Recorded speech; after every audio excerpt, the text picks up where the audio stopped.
Halo, selamat sore rekan-rekan. Silahkan yang sudah bisa masuk kelas untuk menyalakan kamera kalian.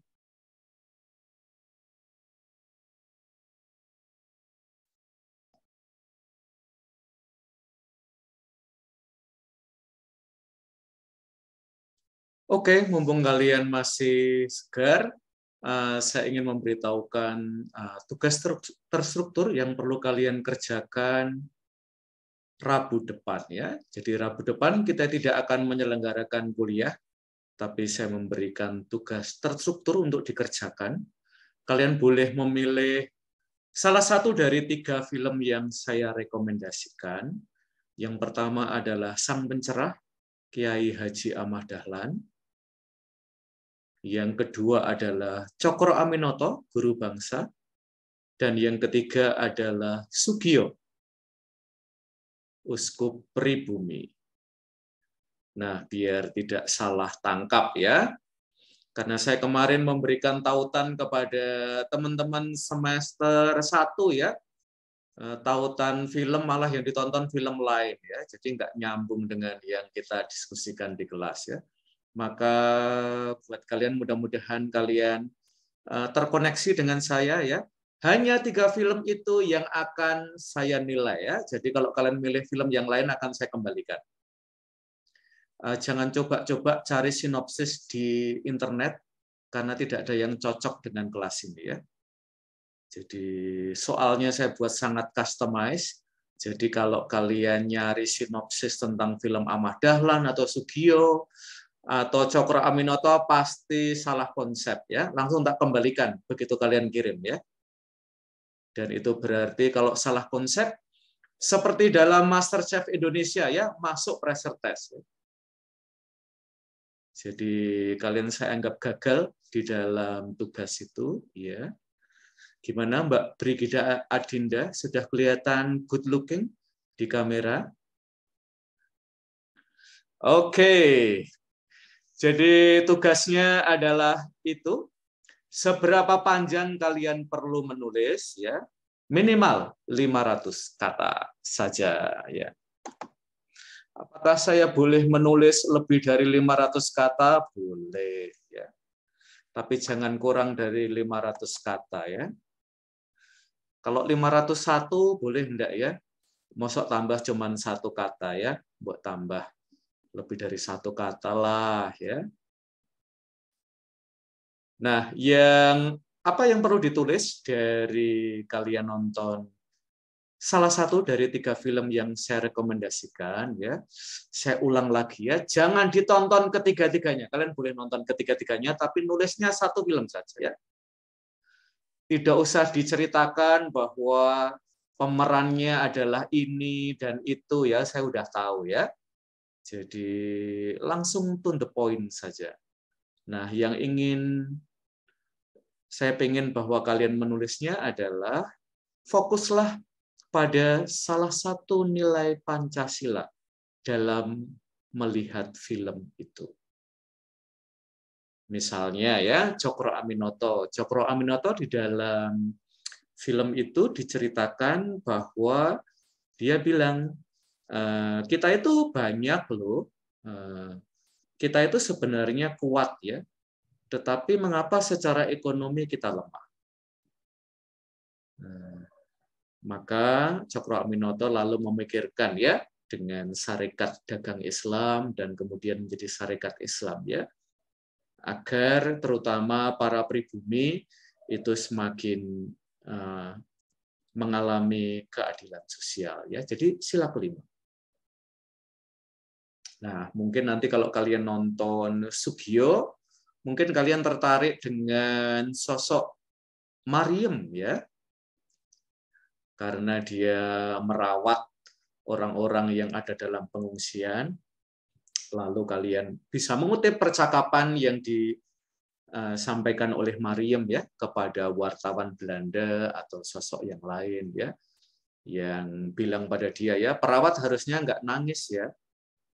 Lalu Mariam memberikan jawaban tertentu yang menohok wartawan Belanda itu ya, untuk melihat realitanya ya, yang membuat dia berduka. lalu Sang Pencerah dari Ahmad Dahlan.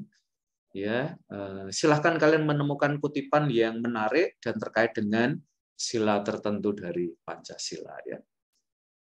Oke, sekarang saya buka kesempatan dulu ya, biar jelas, tidak salah konsep. Apakah ada pertanyaan, Mbak Brigida? Ya, ada pertanyaan, Mbak Brigida? Belum ada, Romo. Oke, belum ada. Mas Andreas, apakah ada pertanyaan?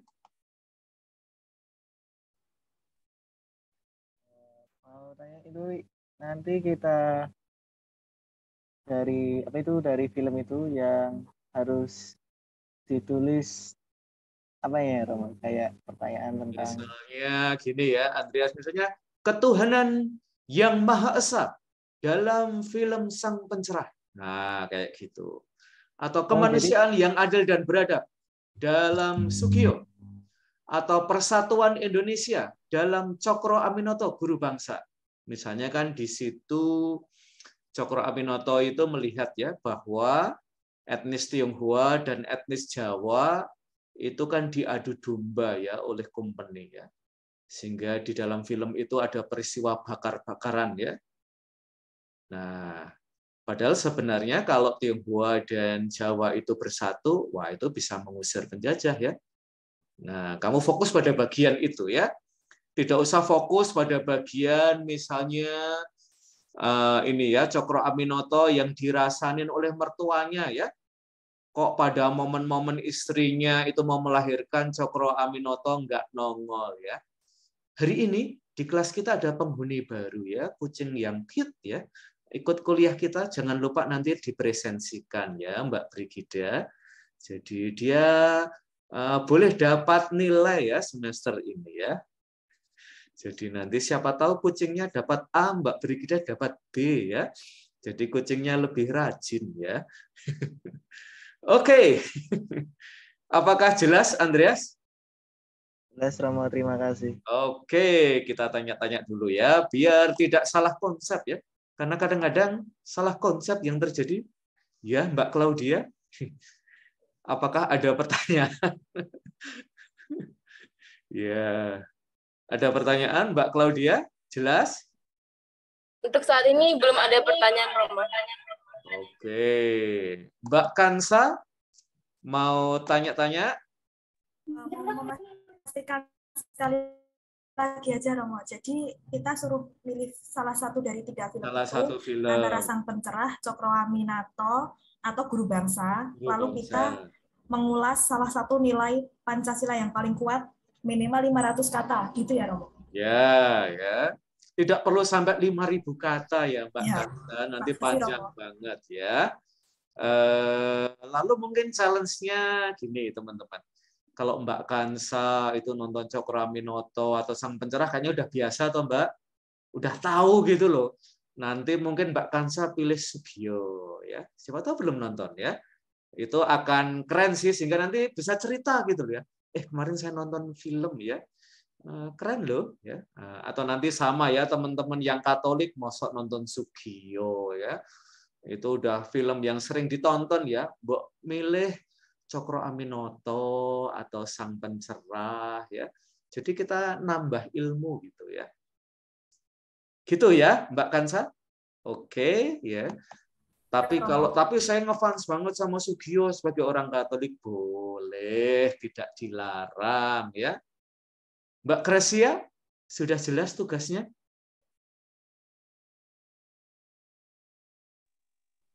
Jauh ini udah jelas, Pak. Oke, ya. Memang saya tuh tampangnya kebapaan ya. Sehingga kadang-kadang masih. Oke, Zoom user sudah jelas? Matanya tidak perlu dikeluarkan ya. Horor. Malah ngilang ya. Mahe, apakah ada pertanyaan? Gimana, Pak? Ada pertanyaan? Enggak, Romo. Tugasnya. Oke. Mbak Merici? Dianisa? Sudah jelas, mau. Oke, Mbak Davinka, udah jelas? Jelas, Romo. Oke, awas ya nanti kalau masih salah juga ya ngerjain tugasnya. Saya tidak ingin kalian membahas 5 sila ya, 1 sila mawon ya. 1 sila saja dari 1 film ya. 3 film jangan dibahas semua, 500 kata itu pendek ya. Jadi kita bahas 1 film saja, 1 sila saja. 500 kata ya. Dan nanti saya akan mengirimkan ya kapan dikumpulkan ya. Nah, saya kasih spill aja ya. Jadi kapan tugas itu akan dikumpulkan? Apakah besok? Nah, tidak ya. Mbak Claudia tidak perlu seperti itu ya. Jadi akan dikumpulkan minggu depan, hari Rabu, sebelum tengah malam ya. 1 menit sebelum tengah malam deadline-nya. Tapi jangan main-main ya. 23.58 baru dikirim. Siapa tahu malah telat ya.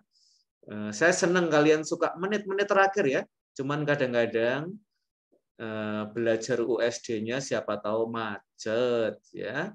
Jadi silahkan diperhitungkan. Kadang-kadang lagi lemot dan seterusnya. Setelah itu nangis di hadapan saya ya nggak bisa terkirim dan seterusnya. Please don't try this at home ya. Jadi jangan mepet-mepet ya ngumpulkannya. Henrikus mau tanya? Kok ketawa-ketawa aja ya? Jangan-jangan belum jelas. Oh, enggak mau. Romo, maaf baru join Romo. Soalnya dari tadi tuh reconnecting terus. Iya, kayak hubungan kita itu loh Mbak, reconnecting terus. Iya, Romo. Oke. Apakah ada pertanyaan lagi terkait dengan tugas? Tidak, Romo, sudah jelas. Oke, sudah jelas ya. Mbak Claudia sudah mandi toh? Ya, kok kelihatannya seperti belum mandi. Belum, Romo. Oke, rekan-rekan, saya membuat kuis untuk kalian ya. Silahkan kalian melihat gambar ini.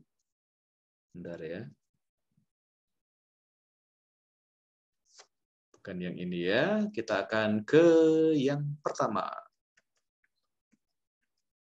Kuisnya adalah, menurut kalian, bentar. Apa sih yang menarik dari tabel ini? Silahkan dilihat-lihat. Kata apa yang menurut kalian terulang? Dan karena terulang, lalu kita akan memberikan fokus pembicaraan kita pada tidak pada isi detailnya ya, tapi kita mau membahas, wah, landasan historis itu ternyata penting banget ya kita bicarakan karena kita jadi tahu ya ketika merumuskan Pancasila itu ini toh situasi Indonesia. Oke, sudah dilihat semua tabelnya?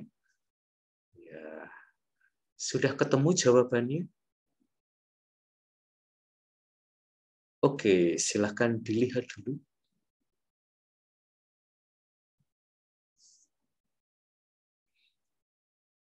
Kemajemukan ideologi dalam BPU-PKI, tugas BPU-PKI, tugas PPKI, tahap perumusan Pancasila, kemajemukan anggota BPU-PKI, PPKI, kemajemukan masyarakat Indonesia, dan seterusnya. Udah cukup ya? Oke, mari kita mulai bicara. Ya, Mbak Hanifira.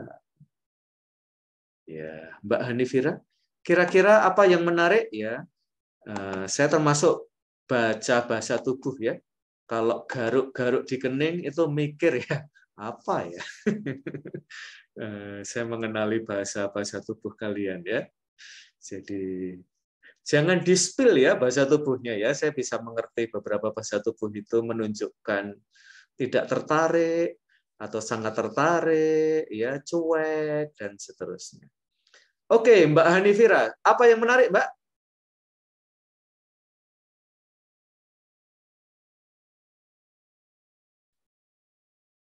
Mbak Hanifira, apa yang menarik dari bagan yang baru saja kita lihat? Ya, mikrofonnya dinyalain dulu, Mbak. Ya. Maaf, Pak. Terkendala sinyal tadi putus-putus. Iya. Jadi harus saya tampilkan lagi tabelnya? Iya, kalau diizinkan, Pak, mohon maaf. Maaf, saya tidak mengizinkan sih. Oke deh, untuk Mbak Hanifira, saya mengalah ya. Karena cowok yang lucu itu kalah sama cowok yang mau mengalah ya. Oke, Mbak Hanifira, apakah koneksinya sudah bagus sekarang? Iya, sudah, Pak. Oke, pertanyaannya sangat simpel. Dari yang ada dalam tabel ini, kata mana yang menarik buat Mbak Hanifira? Ya, mungkin beda ya. Setiap dari kalian. Nanti kita coba kumpulin dulu ya. Mbak Hanifira tertarik dengan kata mana, Mbak? Yang ini sih, Pak, tentang kemajemukan masyarakat Indonesia. Oke, mengapa itu menarik, Mbak Hanifira? Ya, karena lebih berakam aja, Pak. Isinya. Oke. Kalau di Sanata Dharma, kamu merasakan kemajemukan nggak sih, Mbak? Atau terlalu banyak orang Katoliknya? Ya, merasakan kemajemukan sih, Pak. Beragam macam-macam. Oke. Mbak Hanifira itu sebelum kuliah di Sadar ya, kamu sekolah di SMA negeri, SMA swasta, SMA religius Muslim. Sebelum di Sanata Dharma, saya SMK-nya negeri. Oke ya. Waktu di negeri suka pakai baju religi nggak, Mbak, di sekolah? Iya, waktu SMK diwajibkan untuk memakai jilbab. Oke, kok di Sadar nggak pakai jilbab lagi, Mbak? Karena Aku aslinya atau memang merasa enggak sih, Pak, karena aslinya memang belum sehari-harinya belum menutup pakai jilbab gitu. Kalau kemarin di SMK karena tuntutan dari sekolah diwajibkan pakai jilbab, jadi mengikuti aturan sekolah. Oke, kalau di Sadar banyak yang tidak menutup aurat nggak sih? Di prodi kamu misalnya gitu. Kamu suka terganggu nggak sih lihat mahasiswi Sanata Dharma lenggang kangkung, cara berpakaiannya gitu, menurut kamu sudah Islami atau kurang Islami ya, Mbak? Kalau saya bertemu dengan teman-teman Muslim sejauh ini, mereka berpakaiannya sopan sih, Pak. Kalau yang Katolik, Kristen, Hindu, Buddha gitu? Ya, sopan sih, Pak. Oke. Walaupun mungkin ada beberapa yang mungkin, mohon maaf, pakai roknya mungkin terlalu mini, mungkin ya masih ada ditemukan. Cuma sejauh ini mayoritas berpakaian rapi dan sopan. Oke, dulu pernah ada ya seorang desainer itu ditanya ya, attire yang bagus itu gimana gitu ya, dan dia memberikan jawaban yang sangat simpel sih, yang bagian atas jangan terlalu ke bawah, yang bagian bawah jangan terlalu ke atas ya. Nah, mungkin beberapa anak Sadar yang Mbak Hanifira lihat, yang atas terlalu ke bawah, yang bawah terlalu ke atas ya. Oke, selain Mbak Hanifira, Mbak Kansa, kata apa yang menarik Mbak Kansa? Yang kemajemukan masyarakat Indonesia, Romo. Kemajemukan masyarakat Indonesia. Mengapa itu menarik, Mbak Kansa? Karena menurut saya itu merupakan salah satu potensi yang dimiliki negara yang mungkin tidak ditemukan di negara-negara lain, gitu, Romo. Oke ya. Misalnya negara mana sih yang menurut Mbak Kansa entah majemuk juga atau sangat homogen? Kalau yang homogen, setahu saya, contohnya Arab Saudi, Romo. Arab Saudi ya. Kamu sendiri tertarik nggak sih ke sana gitu? Tertarik, Romo. Oke, ya. Kalau ke sana ingat-ingat saya ya, Mbak Kansa. Ya, Romo. Siapa tahu kamu butuh ngangkat koper atau apa, saya Ya, siap, Oke. Romo. Ya, Mbak Mahe. Ya, Mbak Mahe. Kata mana yang menarik buat kamu? Ya mau. Ya. Sama sih mau yang kemajukan masyarakat Indonesia yang agama Kemajuan etnis kesukuan gitu. masyarakat Indonesia ya. Itu mengapa menarik buat Mbak Mahi? Ya karena masyarakat Indonesia kan memang aslinya majemukan mau. Nah di sini kan sudah disebutkan juga ada agama, etnis, kesukuan, kebudayaan, tradisi adat, bahasa, sosial, politik, pendidikan, geografis, ekonomi, dan itu semuanya memang ada di Indonesia. Jadi saya rasa itu benar dan pantas untuk saya sebutkan begitu mau. Oke, sekarang pertanyaannya saya ubah dikit ya. Saya mau menyapa ya anjingnya Mbak Brigida ya. Siapa tahu mau ikut menjawab pertanyaan ini ya. Pertanyaannya adalah, ya, kalau kita berbicara tentang kemajemukan, ya, sosok orang muda yang ada dalam benakmu siapa sih Mbak Brigida? Pokoknya kalau saya lihat wajah orang ini itu kemajemukan deh, terwakili ya. Sosok yang ada dalam benaknya Mbak Brigida siapa sih Mbak Brigida? Teman saya, Romo. Oke, temanmu siapa? Teman SMA. Oke, mengapa kamu langsung teringat sosok itu Mbak Brigida? Cowok atau cewek sih? Cewek. Oh, Cewek cowok sih semuanya. Karena SMA saya di negeri, Romo. Dan saya juga menemukan banyak kemajemukan di sekolah saya. Oke, jadi orang Katolik di sekolah negeri gimana sih rasanya? Jujur, saya pertama kali masuk negeri itu saat SMA. Jadi pertama kali itu saya kaget. Oke, kagetnya di mana? Kagetnya cara pembelajarannya, lingkungannya. Kalau lingkungannya gimana, Mbak Brigida? Yang Katolik ternyata dikit banget di sekolah negeri. Iya, jadi yang Katolik itu di angkatan saya cuma ada 8, Romo. Oke. Jadi jarang banget buat ada kayak pertemuan yang dekat banget gitu. Ya, suka bingung ya. Mau kelas agama di mana ya? Ya. Kadang-kadang suka pindah-pindah ya dari satu tempat ke tempat lain ya.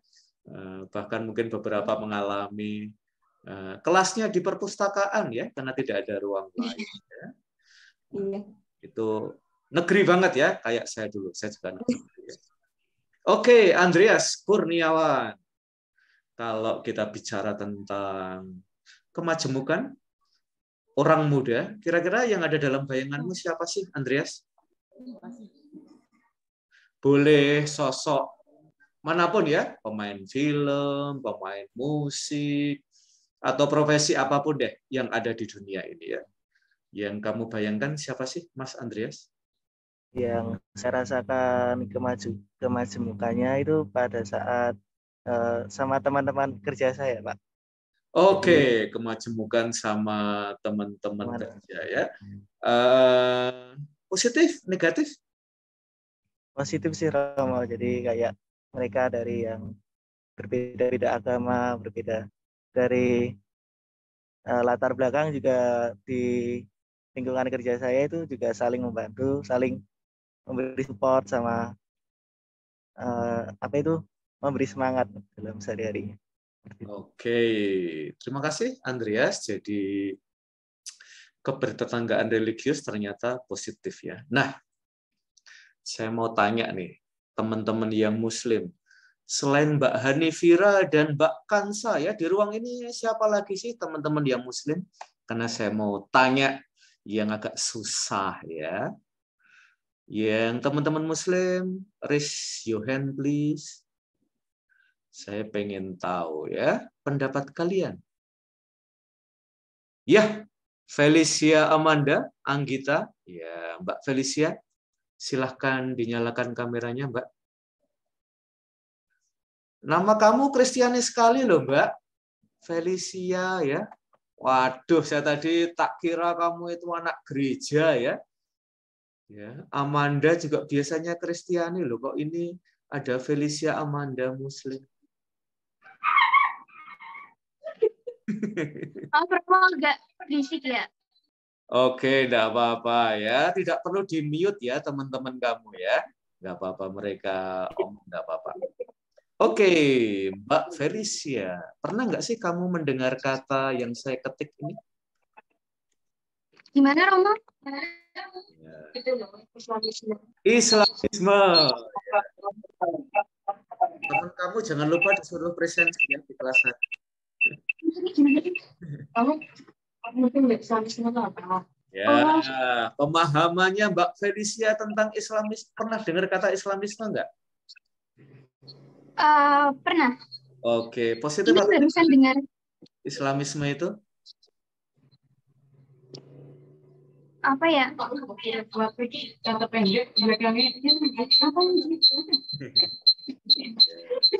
Ini seperti kuis ya. Boleh tanya pada teman terdekat ya.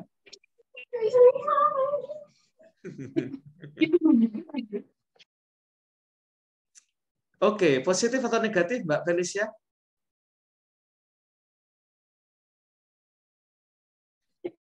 Positif Romo.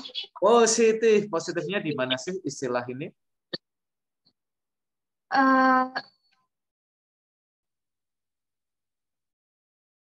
Ternyata Mbak Felicia itu pemalu ya. Nggak boleh kita lihat lama-lama ya.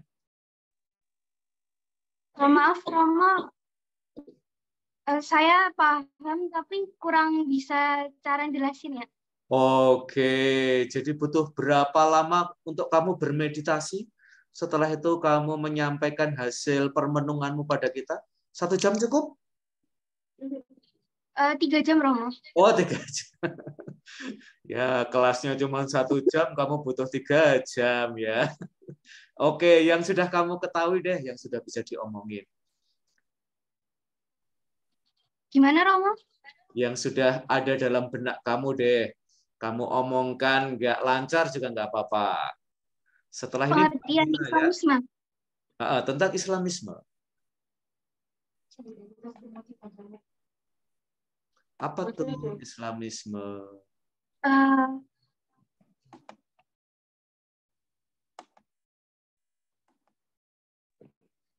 Menurut saya Islamisme adalah solidaritas bermotif agama.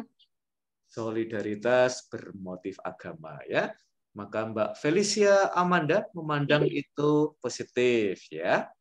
Oke, terima kasih Mbak Felicia Amanda.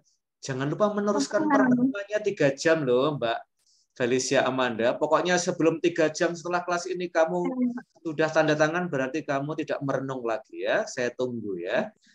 Ya, pokoknya Mbak Felicia nanti presentasinya 3 jam ya. Setelah ini akan merenung-renung. Mbak Anggita.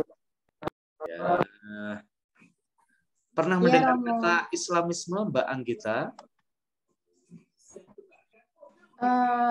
Kalau menurut saya pribadi, Islamisme itu ada positifnya, tapi ada juga negatifnya. Apalagi, iya, apalagi karena kejadian beberapa waktu lalu di Malioboro yang viral orang-orang bercadar itu ngasih jilbab sama cadarnya ke orang random, itu jadi kesannya orang Islam itu memaksa.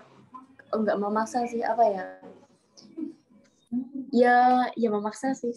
Ya pokoknya apa namanya? Ada unsur kayak kamu pakai ini ya, kayak gitu loh. Romo pernah dengar belum yang di Malioboro itu, Romo? Iya, saya waktu itu lihatnya malah yang sholawat itu loh, Mbak. Oh ya Romo ya. Nah, kalau yang sholawat gimana, Mbak Anggita? Kamu sendiri sebagai seorang Muslim setuju atau agak kurang setuju? Sebenarnya yang sholawat itu tuh sebenarnya arti dari sholawat sendiri kan bagus Romo. Cuman mungkin untuk sebagian orang itu ya lagi-lagi memaksakan pendapatnya juga ke orang lain, yang padahal orang lain itu juga punya punya sholawatnya sendiri gitu. Jadi menurut aku kurang baik juga kayak yang Islamisme ini. Ya. Kamu sendiri sebagai seorang Muslim, misalnya ada teman-teman nih ya, yang seperti itu ya, kamu bisa menerima atau kamu sendiri cenderung kritis ya terhadap teman-teman itu. Karena kadang-kadang kan sekarang gini ya, Mbak Anggita ya, karena situasi yang ada di Indonesia ya, kadang-kadang kita yang non-Muslim ya, mungkin agak terbatas ya, misalnya mau memberikan pendapat gitu ya. Saya masih ingat ya teman-teman, saya punya teman, dia penulis terkenal banget. Suka nulis di Jakarta Post, nulisnya aja sering bahasa Inggris ya, di Globe Post ya, dan saking rajinnya teman saya itu nulis ya, dia udah nulis 85 buku atau apa ya. Waktu saya terakhir ketemu dia di Amerika ya, tahun 2010-an gitu. Cuman dia suatu kali itu dapat catatan gitu ya dari salah satu media yang berbahasa Inggris. Catatannya gini ya, Mbak, sekarang jangan nulis lagi tentang Islam ya, Mbak. Mbaknya kan Katolik gitu. Dan teman saya, sekarang nggak boleh ya. Nah, maka kita mau dengerin nih pendapatnya Mbak Anggita. Mungkin nanti Mbak Kansa, Mbak Hanifira juga ikut ngobrol ya. Kalian sendiri fenomena yang tadi Mbak Anggita sebut itu, pendapat kalian gimana sih? Kalau Mbak Anggita sendiri gimana? Sebagai seorang Muslim yang kamu pasti tahu ya, sholawat itu bagus banget sih artinya ya. Cuman kok ketika itu di Malioboro kok Mbak Anggita, tapi harus di Malioboro ya. Nah, gimana tuh Mbak Anggita? Kita yang beragama lain pengen tahu ya, karena ini nanti apakah jatuh dalam Islamisme dalam arti yang negatif, kecenderungannya yang negatif, atau ini sesuatu yang lain ya. Jadi sekarang ini misalnya di antara teman-teman Muslim muda itu ada gerakan semakin religius ya, maka sekarang ini kereligiusan semakin ditampakkan di ruang-ruang publik gitu ya. Kalau Mbak Anggita gimana? Izin menjawab pertanyaan dari Romo ya. Kalau menurut saya sendiri ya, kereligiusan orang itu perlu ya Romo, karena bagaimanapun kita tinggal di Indonesia dan di Indonesia itu menganut Pancasila yang mana ketuhanan itu adalah nomor 1. Jadi agama itu sangat penting bagi setiap individu, tapi kalau yang namanya memaksakan pendapat kepada individu lain kayaknya kurang pas, kayak yang dibilang beberapa waktu lalu, seperti contohnya Islamisasi yang sedang kita bahas ini. Menurut saya Islamisasi yang tepat itu kayak ceramah, dakwah di kalangan kaum muslimin sendiri ya Romo. Karena kenapa saya ngomongnya di kalangan kaum muslimin sendiri? Karena ya Romo, jujur kami sebagai kaum muslimin itu masih perlu pencerahan dan masih perlu dibimbing lagi soal keagamaan kami. Nah, dan tanggapan saya tentang teman Romo yang penulis itu yang sampai dikritik, tolong sudah yang Islamisasi gitu kan ya. Nah itu menurut saya juga kalau dia berada di kalangan yang tidak muslimin, maksudnya gitu, ya memang orang-orang punya hak untuk berkata kalau iya tolong stop Islamisasi, kami Kristen, itu sangat berhak ya Romo gitu. Jadi semuanya itu intinya adalah baik-baiknya kita atau pintar-pintarnya kita dalam memanage perkataan kita terhadap orang lain, nggak boleh memaksakan pendapat kita. Misalnya saya sendiri sebagai Muslim, tapi kenapa saya belum mencoba untuk pakai jilbab saat ini, yaitu sekali lagi karena kami punya kata-kata kami sendiri dan kami masih perlu belajar agama lagi, kayak gitu sih. Sekian Romo, ada kurang dan lebihnya saya mohon maaf ya. Teman-teman yang lain kalau mau menambahkan boleh sekali. Oke deh, wah keren ya Mbak Anggita ya. Mungkin nanti teman-teman Muslim bisa nambah ya. Tapi kan dalam Mesir ada syiar juga gitu ya. Dan mungkin teman-teman yang di Malioboro itu kita lagi syiar nih Mbak Anggita ya. Tapi poin Mbak Anggita menurut saya menarik ya. Bahwa yang perlu pencerahan itu pertama-tama adalah diri kita sebelum orang lain ya.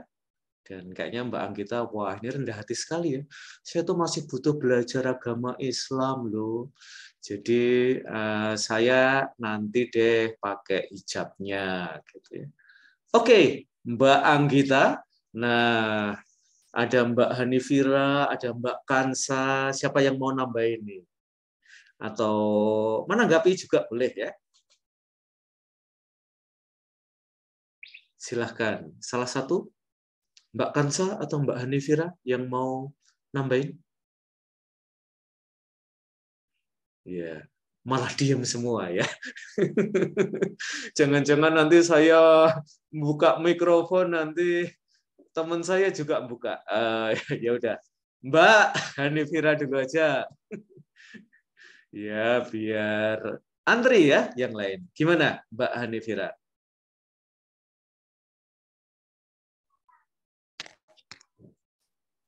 Ya, saya mungkin sedikit menambahkan apa yang sudah Mbak Anggita sampaikan. Saya juga setuju. Sebagai Muslim, kalau dari saya pribadi, saya sendiri juga masih banyak belajar sih, Romo. Jadi kita harus saling menghargai. Mungkin itu sih, Romo. Oke ya, dan ini sebenarnya nanti challenge ya, tantangan tidak hanya di antara teman-teman Muslim, tapi juga dalam agama-agama lain ya.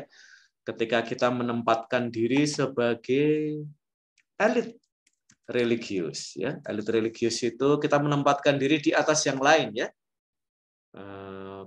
Lalu kita bisa memberitahu orang lain ya, bisa nyuruh-nyuruh orang lain, dan bahkan mungkin merasa punya hak untuk memaksa orang lain ya. Ini nanti challenge ya. Kalau di Indonesia barangkali ada gejala Islamisme ya. Kalau misalnya nanti ke Indonesia Timur juga mungkin kecenderungan juga ya, teman-teman yang Kristiani, yang Katolik lebih fundamentalis ya. Nanti untuk kasus yang kecil-kecil aja mungkin tersulut, amarahnya itu bisa besar sekali gitu ya. Nah, Mbak Kansa, apakah mau menambahkan? Kalau saya sih setuju dengan apa yang dikatakan Mbak Hanif sama Mbak Anita. Memang untuk menjadi seorang Muslim yang sesuai syariat itu perlu proses. Contohnya aja saya yang saat ini belum rutin menggunakan hijab sehari-harinya itu karena memang ada alasan tertentu. Iya, pernah nggak sih ditanyain Mbak, kok Mbaknya nggak pakai hijab sih atau pakai jilbab sih? Gitu sebagai kali-kali Romo. Terus gimana jawabnya Mbak Kansa gimana? Biar jawabannya diterima gitu ya. Kalau aku sih jawabnya lebih ke ya memang mungkin masih perlu proses lagi untuk memakai hijab yang sesuai syariat gitu, dan kalau suatu saat nanti saya berhijab itu mungkin bukan karena omongan-omongan dari orang lain tapi karena Allah. Oke deh ya. Jadi belum waktunya ya. Allah bilang nanti dululah Kansa ya. Kalau misalnya ada yang bilang jangan-jangan karena kamu kuliah di Sadar nih kamu nggak pakai jilbab ya. Sebenarnya kalau ada pertanyaan gitu ya ada dari teman-teman SMA ada gitu. Tapi saya jawab dimanapun aku kuliah itu nggak mempengaruhi kayak oh aku kuliah di Sadar berarti nggak usah pakai hijab, oh aku kuliah di sini berarti harus pakai hijab. Itu nggak, karena mau pakai hijab atau enggak itu pure keputusan saya. Oke, kita sekarang cari perspektif yang lain karena kita tanya yang Katolik, Vincentius Nito, yang Kristiani lah ya. Halo Vincentius. Halo, selamat sore Romo. Oke, selamat sore ya. Tadi kita udah ngobrol lama banget tentang fenomena Islamisme. Orang Katolik yang fanatik itu banyak nggak sih di Indonesia ini? Kalau menurut saya Romo, orang Katolik yang fanatik sebenarnya juga banyak Romo. Kalau yang saya ketahui itu mungkin tidak di Indonesia ya Romo ya, namun justru di negara yang mayoritasnya Katolik Romo. Misalkan kalau saya ambil contoh Filipina, Brazil, Argentina Romo. Kalau misalkan menurut saya sebenarnya ini hampir sama dengan Indonesia sih Romo. Kalau Indonesia kan kita ketahui mayoritasnya Muslim ya Romo ya. Jadi kan mungkin ada Muslim yang garis keras, ada Muslim yang dia itu lempeng-lempeng aja. Sama seperti agama Katolik Romo. Misalkan Katolik di negara kita memang minoritas. Jadi kita tidak punya ruang lingkup yang bebas gitu Romo untuk menyampaikan pendapat seperti itu. Orang bangun gereja aja susah kan Romo, seperti itu. Nah, kalau misalkan kita nyorot di negara yang mayoritasnya Katolik seperti Filipina, itu yang fanatik itu banyak sekali Romo. Misalkan kemarin sebelum pemilihan presiden Filipina ya Romo ya bulan Mei kemarin, saya sempat membaca berita Romo. Kalau mayoritas agama Islam di Filipina kan ada yang di Pulau Mindanao Romo di bagian selatan. Itu sampai ditolak loh Romo, kayak misalkan calon presiden itu nggak mau mengunjungi daerah tersebut karena mereka merasa bahwa daerah tersebut itu cakupan suaranya kecil dan juga daerah tersebut itu kan pengen memisahkan diri Romo seperti itu. Kalau bagi saya seperti itu sih Romo. Kita sama bila kita ini mayoritas di suatu negara seperti itu. Oke ya, saya pernah ke Davao ya, seminggu di sana dan menarik ya karena di Universitas di Swiss juga di situ itu ada pusat studi Islam ya, dan yang mengelola itu keren banget ya. Saya kebetulan ketemu dengan beliau, ngobrol bareng gitu ya. Dan beliau sangat respectable ya di kampus itu. Nah, mungkin nanti teman-teman ya, terutama yang Katolik ya, kalau buka sekarang kadang-kadang ini sih dimusuhin sama orang-orang Katolik ya. Katolik garis lucu ya. Jadi cara kita beriman itu juga ada lucu-lucunya, gitu ya. Jadi nggak serius banget, sepaneng gitu ya. Dan tadi Vincentius sudah lihat ya di Brasil, di Filipina, yang teman-teman Katolik itu menjadi mayoritas, ya kecenderungan fanatik itu ada ya, dan itu nanti punya pengaruh ya teman-teman terhadap sikap kita terhadap yang lain. Nah, kalian tadi sudah menyebut tokoh-tokoh yang ada dalam benak kalian, kok nggak ada yang nyebut seperti saya sih tokohnya ya. Ini orang muda banget loh. Dan sekarang ini kayaknya jadi ikon ya untuk kemajemukan. Siapakah dia?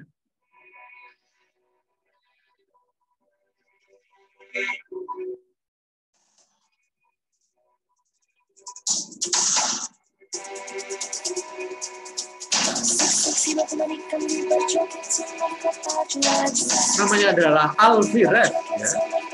Kok nggak ada sih yang nyebut nama ini? Ada orang muda loh.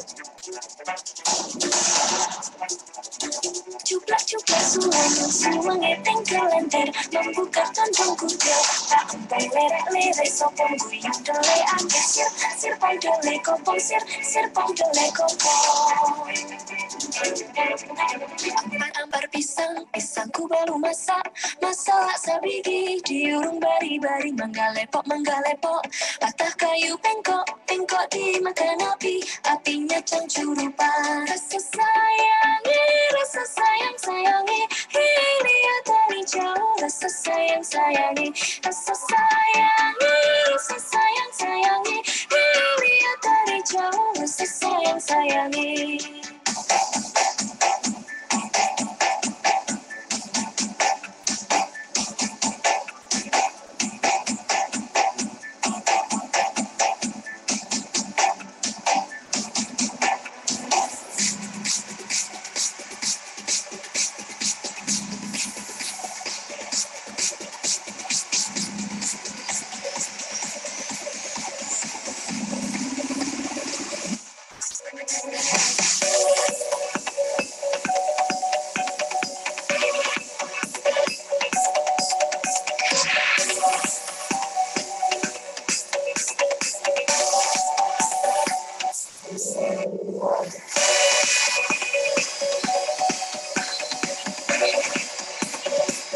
Oke, nah sekarang kita mau tanya-tanya kalian ya. Nanti di slide-slide berikutnya salah satu kata kunci yang menarik adalah konsensus. Karena banyak hal dalam hidup berbangsa kita itu perlu kita diskusikan bersama dan bisa jadi nanti ada hal-hal yang harus kita negosiasikan. Misalnya salah satu perjalanan panjang dalam Pancasila itu adalah soal 7 kata dalam Piagam Jakarta yang akhirnya dikeluarkan. Teman-teman Muslim itu berbesar hati ya bahwa melaksanakan Pancasila ya dengan melaksanakan syariat Islam itu tidak perlu dimasukkan dalam Pancasila. Dan nanti dalam perjalanan sejarah kadang-kadang 7 kata itu mau dimasukkan lagi, kemudian ditarik lagi karena ada konsensus ya saya sendiri sangat salut ya dengan teman-teman Muslim, para pemimpin agama kebangsaan yang waktu itu tidak melihat kita itu mayoritas ya sehingga kita merasa punya hak bahwa 7 kata itu dimasukkan dalam sila Pancasila. Nah, sekarang kita ke Mbak Mahe. Halo, Mbak. Apakah kamu ada di situ? Sambil nunggu Mbak Mahe ya udah sama Mbak Brigida dulu ya. Mbak Brigida. Ya. Ya, Mahe. Ya. Bangun Mbak Mahe. Iya, Mo. Oke. Gimana, Mo? Saya membangunkan kamu ya. Saya pengen tanya nih Mbak Mahe. Iya, Mo. Semua agama yang kamu tahu, agama dan keyakinan yang ada di Indonesia, menurut kamu, agama dan keyakinan mana yang kamu paling kurang kenal? Paling kurang kenal kan, Mo? Paling kurang kenal. Apakah Hindu, atau Buddha, atau Islam, atau yang lain, atau keyakinan tertentu? Kayaknya malah yang hampir semua agama yang maksudnya tercatat di Indonesia, yang 6 itu kayaknya saya kenal semua. Oke, karena yang paling kurang kenal dari yang kamu kenal? Yang paling kurang. Ya. Oh. Karena kamu kenal semua ya, jadi Konghucu ada. Lebih sulit ya. Kayaknya Konghucu deh, Mo. Konghucu ya. Tapi yang sudah kamu ketahui tentang Konghucu apa sih?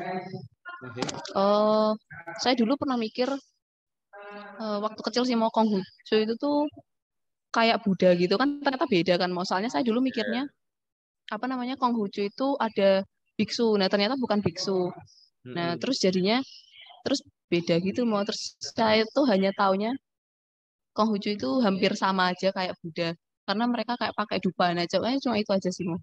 Oke, dan ini loh teman-teman, terutama ketika Konghucu itu belum dipandang sebagai agama resmi ya. Jadi kita dulu itu selalu mikirnya cuma ada 6 agama ya. Sekarang nggak 6 loh, udah 7 ya. Nah, itu Konghucu yang terakhir. Ya, Beben Baduk jangan dimatikan karena setelah ini saya akan tanya pada kamu ya. Jangan lari dulu ya. Oke, nah ini teman-teman terutama yang tinggal di Jogja ya. Kalau kalian di Jalan Senopati ya, di perempatan Malioboro itu ya, kalian akan menemukan tempat ibadat teman-teman Buddha.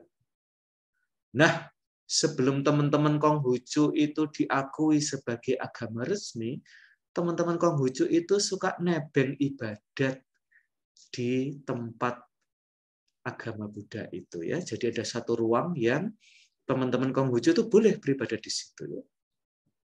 Ya, karena seperti Mahe tadi kayaknya sama ya.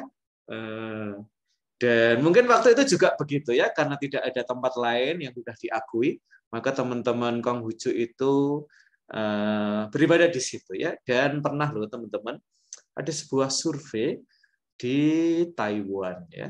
Di Taiwan itu Confucian-nya banyak ya, Konghucu-nya banyak. Waktu itu pernah ada survei gini ya.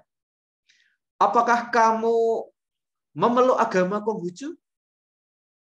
Nah, jawabannya itu menarik sekali teman-teman. Di Indonesia kalau ada survei kayak gitu, misalnya apakah kamu Muslim, Katolik, Kristen, Buddha, Hindu, biasanya jawabannya persentasenya tinggi banget. Nah, di Taiwan itu kebalikannya. Apakah kamu memeluk agama Konghucu? Jawabannya cuma 2% yang bilang, ya, saya memeluk agama Konghucu. Terus pertanyaannya diganti nih teman-teman. Apakah kamu menghidupi jalan Konghucu? Jawabannya 98%. Ya, ini menarik ya, teman-teman. Mungkin Konghucu lebih dipandang sebagai jalan hidup daripada sebagai agama ya. Jadi kadang-kadang kita perlu pintar juga ya tanyanya ya. Karena kalau kita tanya itu agama, ternyata orang Taiwan enggak, saya enggak memeluk agama Konghucu. Tapi ternyata apakah kamu menghidupi nilai-nilai Konghucu? 98% ya, gitu ya. Nah, itu terima kasih Mbak Mahe. Ya. Kita sekarang ke Mbak Brigida. Mbak Brigida, kalau kita boleh tanya, agama apa sih yang menurut kamu paling kurang saya kenal? Nanti Beben, ya jangan lari dulu ya, Beben ya. Yang agama yang saya kurang kenal sama seperti Mahe Romo, Konghucu. Konghucu. Kalau agama-agama lain kamu kenal banyak ya, Mbak Brigida? Ya, kenal tapi mungkin tidak secara mendalam. Hanya mungkin tahu tempat ibadahnya. Ya, gitu. Kamu baca-baca enggak sih buku agama-agama lain gitu? Enggak, belum Romo. Oh ini. Sekolah saya ada buku yang isinya tentang semua agama juga, Romo. Oke, jadi Brigida pernah buka-buka dikit lah ya. Kalau kamu misalnya, kamu suka dengerin lagu-lagu religi nggak sih, Mbak Brigida? Ya, Romo. Oke, kamu suka dengerin lagu yang misalnya jelas-jelas ya, penyanyinya Katolik, atau Kristen, atau Muslim, atau Buddha, atau Konghucu. Kamu dengerin nggak sih lagu-lagu yang bukan berasal dari agama kamu? Mungkin lagu waktu perayaan apa? Ketupat itu apa ya? Lebaran. Lebaran. Lebaran. Oke. Nah, itu biasanya ada lagunya, Romo. Oke. Tapi banyak nggak sih kamu dengerin gitu ya? Atau nanti kalau ada film religi ya, misalnya di bioskop gitu, kamu cenderung nonton nggak sih? Saya nggak terlalu sering nonton film yang religi sih, Romo. Oke ya. Oke, terima kasih Mbak Brigida. Jadi Mbak Brigida ini adventurer juga ya. Apa ya? Tidak fanatik ya. Jadi saya juga dengerin kok lagu-lagu Lebaran gitu ya. Siapa tahu dapat ketupatnya juga ya. Setelah dengerin lagu Lebaran. Oke, Mas Beben Baduk. Yo, agama apa yang menurut kamu paling kurang kamu kenal? Kalau saya sih sama sih Romo dengan teman-teman pada umumnya. Konghucu juga aku jarang banget kenal dengan teman-teman dari Konghucu. Oke, itu karena kamu sulit menemukan Konghucu di antara kita atau gimana? Ya, salah satu mungkin iya Romo, tapi kadang kalau saya berteman itu saya tidak suka kalau tanya soal agama Romo. Oke, ya, jadi memang biasanya tanya apa? Usia, ya, masih sendiri atau sudah ada pacar? Pasti dari mana gitu aja sih Romo, yang simpel-simpel. Oke, tapi jarang-jarang ya tanya agama ya? Iya Romo. Mengapa Beben? Kamu merasa kayak gitu nggak usah ditanya-tanyain lah kalau kita ketemu orang? Iya Romo. Kok kamu cenderung tidak bertanya dia agamanya apa kayak gitu?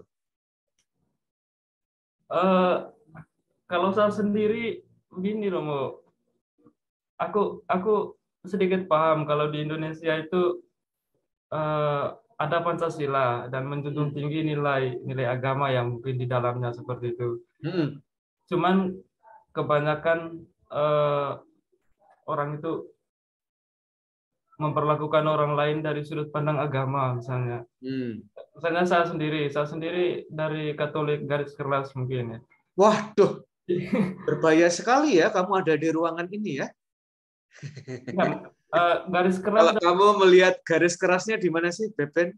Biar saya menghindari ketemu kamu ya. Pokoknya di kampus saya akan berusaha melihat kamu, saya akan langsung menghindar ya. Kalau kamu merasa garis kerasmu itu di mana sih sebagai seorang Katolik?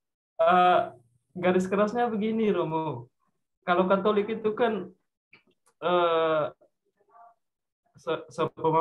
pemahaman saya, Romo, ya. Kalau Katolik itu dia cenderung membangun jembatan daripada tembok kan. Garis kerasnya saya yang saya maksud di sini itu saya tidak mau agama yang saya anut itu membuat kebebasan saya jadi terbatas itu untuk membangun relasi dengan yang lain. Justru sebaliknya, dengan agama yang saya anut itu membantu saya untuk melihat orang lain sebagai saudara. Oke deh, misalnya ini ada Mbak Kansa, ya tadi ada Mbak Hanif, ya. Terus siapa tadi yang saya kira Katolik ternyata Muslim ya? Karena namanya Katolik banget ya. Terus bilang nih sama Mas Beben ya, Mas Beben, aku naksir tuh sama kamu, tapi aku Muslim tuh. Gimana tuh Mas Beben? Nggak bisa sih, Robo. Aku tahu ya, ini hanya ilustrasi saja, tapi saya sendiri. Diri aja deh kalau gitu. Ya. Padahal cintaku kan cuma sama Mas Beben.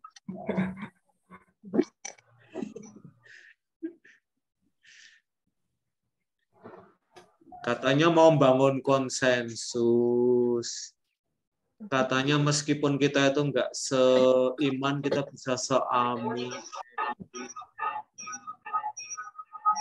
Gimana sih Mas Beben? Jadi persahabatan kita selama ini palsu ya. Mas Beben membangun tembok ya, daripada membangun jembatan. Mbok saya sekurang-kurangnya dibilang yes gitu dulu. Kok Mas Beben langsung bilang no ya? Dicoba dulu lah, siapa tahu kita cocok ya. Gimana Mas Beben? Jadi sedih nih saya.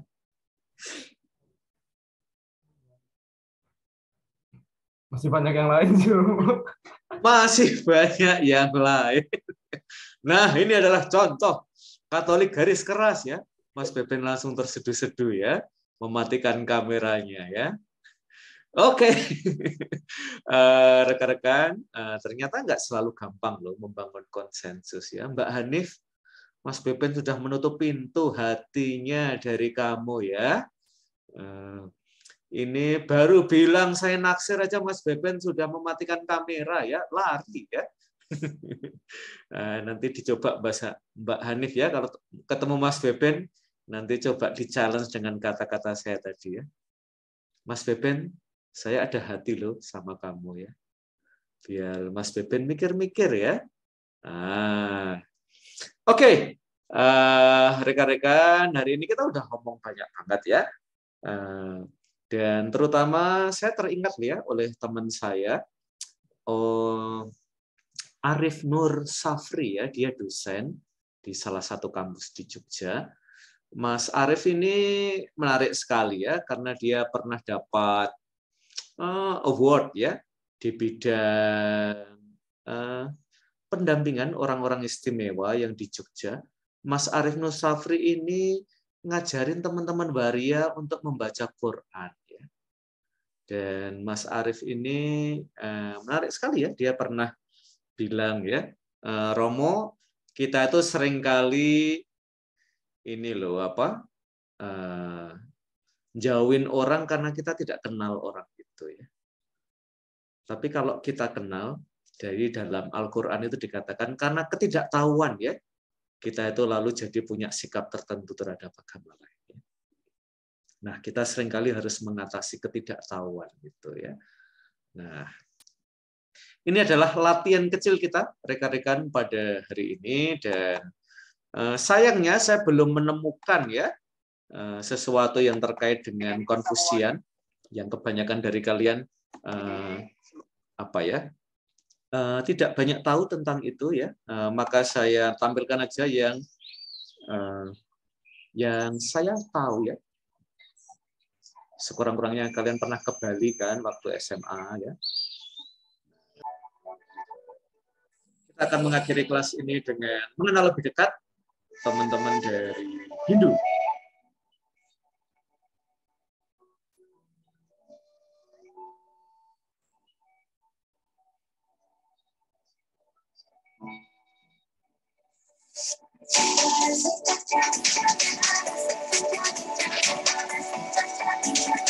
Di Sadar Hindu banyak loh teman-teman, jangan sampai nggak punya teman yang agamanya Hindu ya.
Karena corona itu ampun. Lah, udah masuknya kan kadang terpaksa karena subuh. Para penari, para penabung, saling berkumpul, saling latihan, bernyanyi ke pura-pura. Mudah-mudahan dipromosikan lagi sama pemerintah. Untuk pariwisata, nah kan rezeki mantan di seluruh Indonesia. Putri cening ayu, ngijang cening juma, meme luas malu. Kabarkan belanja apa ada darah nasi. Meme terakhir, lolos hijau juma sambil lama.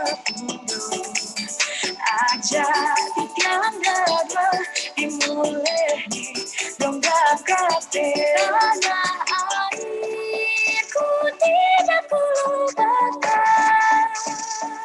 kan terkenal selama hidupku. Biarpun saya pergi jauh, tidak akan hilang dari aku. Tanahku yang ku cintai, engkau ku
Oke, nanti kalau kegiatan-kegiatan kalian sudah full ya, ada Sekar Jepun ya, komunitas teman-teman yang nari Bali ya,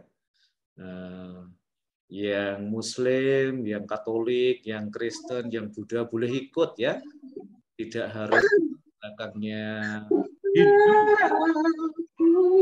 Kalian, wah ada penyanyi di antara kita. Oke, teman-teman.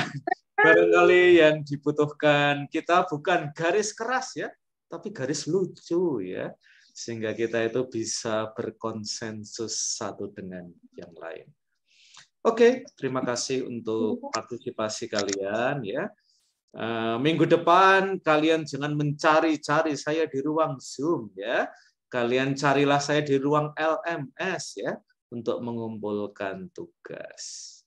Oke, teman-teman, terima kasih untuk hari ini. Terima kasih untuk sharing-sharingnya. Kita akan ketemu lagi 2 minggu lagi ya. Kita akan mulai bicara tentang aspek yang lebih yuridis dari Pancasila. Jangan lupa minggu depan kalian mengumpulkan tugas. Ambil salah satu film, bukan tiga-tiganya. Ambil salah satu sila yang tersirat dalam film itu ya, dieksplorasi kutipan-kutipan yang memorable ya, silahkan di quote ya. 500 kata minimal ya. Kalau mau 50.000 kata, wah, kamu saya beri piala bergilir ya. Karena itu akan panjang banget. Nanti saya akan menyediakan folder ya. Jangan mencari foldernya malam nanti ya, belum tak buat ya. Kalian konsentrasi buat tugasnya dulu ya. Jangan tanya foldernya belum ada Romo ya. Ya, kalian aja baru mau nulis ya. Masa udah dibuatin folder dulu, biar ini tidak membuat kalian panik ya. Saya akan membuka foldernya pada waktu yang tepat ya. Oke, terima kasih untuk sore hari ini. Saya sangat mengapresiasi percakapan-percakapan kita. Saya kira sangat kaya sore hari ini. Dan sampai ketemu 2 minggu lagi. See ya. Terima kasih Romo. Yuk, ya. Terima kasih Romo. Terima kasih Romo. Ya. Jangan lupa presensi dan anjingnya jangan lupa dipresensikan ya. Terima kasih Romo. Oke, sama-sama. Terima kasih Romo. Ya.